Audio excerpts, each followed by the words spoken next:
Cai Xia, the former professor from the Central Party School of the CCP, said that many Chinese elites already agreed that the CCP shouldn't fight the US trade war long before the China-US trade war started.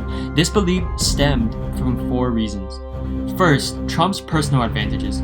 Cai listed Trump's 3 advantages as his vast background and experience in business and the market economy, his tough character, and his unconventional approaches. While his approaches may or may not help Trump hit the target, it's likely Trump's level of experience in economics and business trumps any level Xi may have. Second, the US's institutional advantages. The United States also has institutional advantages, as Cai explains. The US system has a separation of powers and thereby a checks and balances system on the president.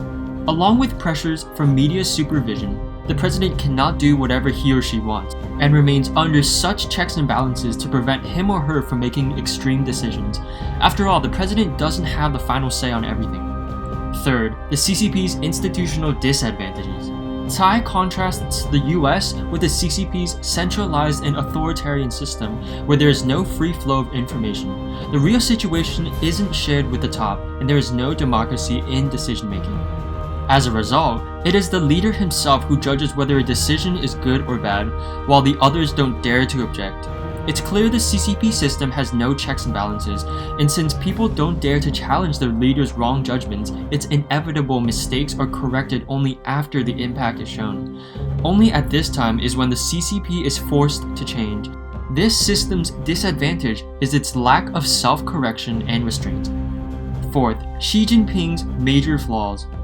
Ms. Cai also pointed out CCP General Secretary Xi Jinping's 3 major disadvantages: his arbitrary and absolute power, his lacking expertise, and his inadequate decision-making skills. With so many flaws on Xi Jinping's side and so many US advantages, who do you think will win the battle? That's why we thought Xi Jinping's approach was the worst scenario. This comes after August 17th, when Professor Cai Xia, who had long criticized the CCP and Xi Jinping, was expelled from the Central Party School for making remarks that have serious political problems and damage the country's reputation.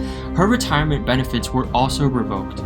Cai Xia became another well-known person who was penalized for her views.